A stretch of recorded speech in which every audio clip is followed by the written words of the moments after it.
चल चुके हैं सभी संस्कार के विषय में। आज विवाह संस्कार के विषय में पढ़ेंगे और विवाह संस्कार को अच्छी तरह से पढ़ना है। यहाँ से क्वेश्चन आता है, मन लगा के पढ़िए। विवाह के प्रकार। पहले विवाह संस्कार। वि उपसर्ग पूर्वक वह प्रापणे धातु से घय प्रत्यय के योग से विवाह शब्द निष्पन्न होता है। वि उपसर्ग है, वह प्रापणे धातु है और घय प्रत्यय के योग से विवाह शब्द निष्पन्न होता है। विवाह अर्थात विशिष्ट तरीके से कन्या को ले जाना। विशिष्ट तरीके से कन्या को ले जाने को ही विवाह कहते हैं। सर अभी जो पढ़ा रहे हो तो इसमें नहीं रख दिया है। विवाह संस्कार कब होता है? जब समावर्तन संस्कार हो जाता है। समावर्तन संस्कार के बाद। और समावर्तन संस्कार शिष्य का होता है गुरु के यहाँ से जब दीक्षा ग्रहण करके गृहस्थ जीवन यापन करने के लिए प्रवृत्त होता है, त्याग करता है गुरुकुल का, उस समय समावर्तन संस्कार होता है। समावर्तन संस्कार में कल पढ़े थे कि जो क्लिष्ट देने वाले शरीर को होते हैं, तपाने वाले होते हैं, उनको छोड़ दिया जाता है और दर्पण वगैरह ग्रहण करते हैं, जिससे कि शरीर की सज्जा और संवारना कर सकते हैं। आगे देखते हैं। समावर्तन संस्कार के बाद मनुष्य विवाह संस्कार के योग्य होता है, क्योंकि यहीं से इनका सामाजिक दायित्व आरंभ होता है। विवाह गृहस्थ जीवन का प्रवेश द्वार है। भारतीय संस्कृति में प्राचीन काल से ही विवाह 8 प्रकार के कहे गए हैं। विवाह के कितने प्रकार हैं? 8। विवाह के 8 प्रकार हैं जी, ध्यान रखिएगा इसका। और प्राचीन काल में विवाह का समय बताया गया है 24 वर्ष वसु ब्रह्मचारी और 16 वर्ष की कन्या होनी चाहिए। कल लिखवाया था, फिर भी लिख लीजिए इसको, नहीं लिखे हैं तो। 24 वर्ष का वसु ब्रह्मचारी और 16 वर्ष की कन्या। 36 वर्ष रुद्र ब्रह्मचारी, 21 वर्ष की कन्या होनी चाहिए। और 28 वर्ष का आदित्य ब्रह्मचारी, 24 वर्ष की कन्या से विवाह उत्तम माना जाता था प्राचीन काल में। विवाह संस्कार के प्रयोजन है कामेच्छा की तृप्ति, संतान की प्राप्ति और अपना वंश बढ़ाना, संतानोत्पत्ति, क्योंकि कहा गया है स्त्रियों के विषय में कि पत्नात् त्रायते इति पत्नी। स्त्रियाँ जो होती है अपने पति को पतन से रक्षा करती है, गिरने नहीं देती है। और इसके विषय में थोड़ा सा उत्तरामचरित में भी आया था कि पुत्र किसको बोलते हैं। वहाँ पे आया था कि प्रसभः खलु प्रकृष्ट पर्यंतम स्नेहस्य अंतःकरण तत्वस्य दंपत्यो स्नेह संश्रयात् आनंद ग्रंथि रेकोयम अपत्यमिति प्रख्यते। पति पत्नी का जो आनंदातिरेक मिलन होता है, उससे उत्पन्न संतति को ही संतान कहते हैं। सामाजिक एवं धार्मिक कृत्य भी माना जाता है। सामाजिक एवं धार्मिक कृत्य के लिए विवाह करना जरूरी है, क्योंकि कहा गया है कि अच्छे कार्य, सामाजिक कार्य पति पत्नी को मिलकर ही करना चाहिए, उसके बिना अधूरा माना जाता है।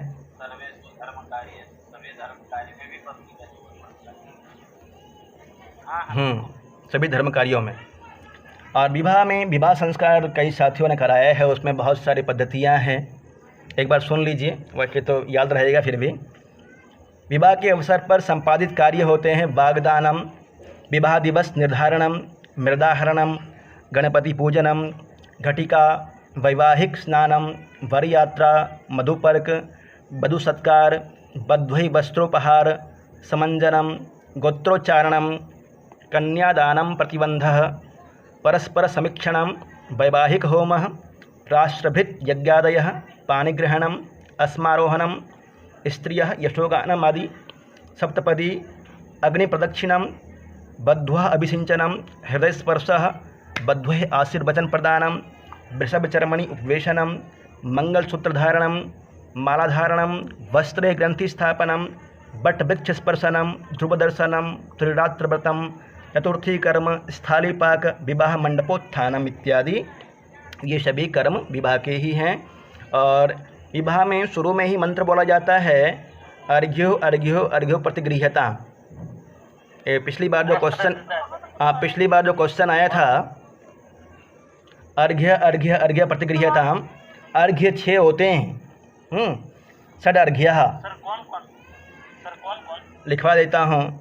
आचार्य, ऋत्विज, वैवाह्य, राजा, आचार्य लिखिए, आचार्य, यस सर, आचार्य, ऋत्विज,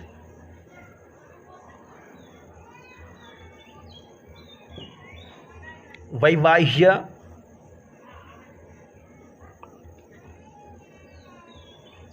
राजा, प्रियः और स्नातकः। आचार्य, ऋत्विज, वैवाह्य, राजा, प्रिय, स्नातक। वागदानम सप्तपदी, सप्तपदी 7 पैर चलते हैं। हाँ, खड़े होकर के एक जगह पर थोड़ा थोड़ा अन्न रखते हैं, चावल, और पति पत्नी दोनों मिलकर के एक पैर बढ़ाते हैं आगे, 7 पैर चलते हैं, सप्तपदी।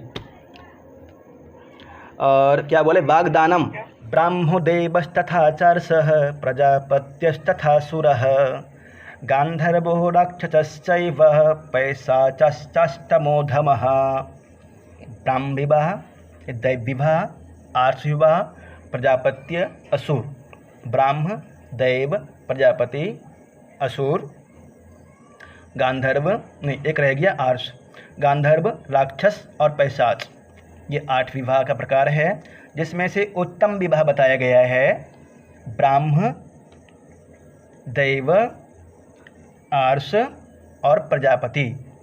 ब्रह्म, दैव, आर्ष ये चारों विवाह उत्तम कोटि के हैं। ब्रह्मदेवार्ष, याद कर लीजिएगा इसको ऐसे, ब्रह्मदेवार्ष प्रजापति ही, ये चारों उत्तम विवाह है। और गांधर्व, असुर, राक्षस, पैशाच ये चारों अधम विवाह है। गांधर्व, असुर, राक्षस, पैशाच, सबसे अधम विवाह पैशाच विवाह को कहते हैं, सबसे खराब विवाह। और श्रेष्ठ विवाह कहते हैं ब्राह्म विवाह को। यहाँ तक लिख लिए हैं, आगे बढ़ा जाए।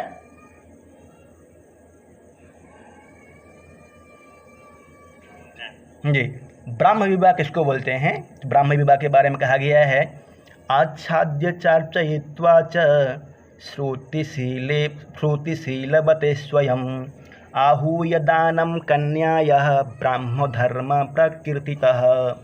आच्छाद्य चार्चयित्वा च श्रुतिशीलवते स्वयं आच्छाद्य, आहूय बुला करके कन्या का दान देना, अर्थात कन्या के योग्य, अपने कन्या के योग्य सुशील विद्वान उत्तम पुरुष को बुलाकर एवं वस्त्र आदि से अलंकृत करके उस पुरुष को अपनी कन्या देना ब्राह्म विवाह कहलाता है। सर्वोत्तम विवाह ये, अपनी कन्या के अनुकूल पुरुष को बुला करके वस्त्र आदि आभूषणों से अलंकृत करके कन्या को देना ब्रह्म विवाह है।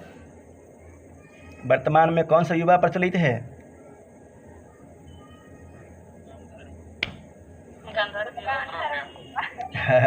अधिकतर गांधर्व विवाह भी देखा जाता है। वस्त्रादि से आभूषणों से अलंकृत करके, अब देखते हैं वर्तमान में कौन सा विवाह आता है। 8 पढ़ लेंगे, 8 में से चौथा में से आ जाएगा, 4 में से ही एक गांधर्व विवाह तो है ही। दैव विवाह, ब्रह्म विवाह को इसमें आपको याद क्या करना है, आहूय दानम कन्यायाः ब्राह्मो धर्म प्रकीर्तितः। दोनों लाइन में से एक लाइन को याद कर लेना, नीचे वाले को, ऊपर वाला और नीचे वाला दोनों याद करना चाहेंगे तो थोड़ा कठिन पड़ेगा। सिर्फ नीचे वाला याद कर लीजिएगा, आहूय दानम कन्यायाः ब्राह्मो धर्म प्रकीर्तितः। आहूय किसको बुला करके? गुणवान पुरुष को, शीलवान पुरुष को, सुशील पुरुष को, उत्तम पुरुष को बुलाकर एवं आच्छाद्य चार्चयित्वा च, आच्छाद्य लिय प्रत्यय है, उसको अच्छी तरह से अलंकृत करके वस्त्र आदि आभूषणों से, उसके बाद अपनी पुत्री को दे देना, जाओ भाई तुम सुखी से रहो, ब्रह्म विवाह कहलाएगा। याद भी कीजिएगा, सिर्फ समझिएगा नहीं, याद किए बिना गलत हो जाएगा। यज्ञे तो विदते सम्यक ऋत्विजे कर्म कुर्वते। यज्ञे दैव विभाग के बारे में कहा गया है, यज्ञे तो विदते सम्यक ऋत्विजे कर्म कुर्वते अलंकृत्य सुतादानम दैवम धर्म प्रचक्षते। यज्ञ में विद्वानों को बुलाकर उनमें से श्रेष्ठ यज्ञ कर्म करने वाला पुरोहित को वस्त्राभूषणों से अलंकृत करके अपनी पुत्री का दान करना दैव विवाह कहलाता है। यज्ञ का अनुष्ठान करे, यज्ञ के अनुष्ठान में विविध विद्वानों को बुलाए, उसमें से जो श्रेष्ठ कर्म करता है उसको अपनी पुत्री को दान देना दैव विवाह कहलाता है। अलंकृत्य सुतादानम दैवम धर्म प्रचक्षते है। किसमें? यज्ञे तो विदते सम्यक ऋत्विजे कर्म कुर्वते अलंकृत्य सुतादानम दैवम धर्म प्रचक्षते। यज्ञ में विद्वानों को बुलाकर उनमें से श्रेष्ठ यज्ञ कर्म करने वाला पुरोहित को वस्त्राभूषणों से अलंकृत करके अपनी पुत्री का दान करना दैव विवाह कहलाता है। हो गया। आर्ष विवाह। आर्ष विवाह अगला तीसरा नंबर पे है आर्ष विवाह। इसमें कहा गया है देव विवाह में, हाँ, यज्ञ का अनुष्ठान करता है। यज्ञ के अनुष्ठान में जो सर्वश्रेष्ठ यज्ञ करता है ना, जो ब्राह्मण, उसको अपनी पुत्री को दे देता है उसके लिए। वो देव विवाह कहलाता है। आर्ष विवाह। एकम गौमिथुनम द्वयवा वरदाय धर्मतः कन्या प्रदानम विधिवत आर्षो धर्म स उच्यते। एक अथवा क्या इसमें क्या करना है?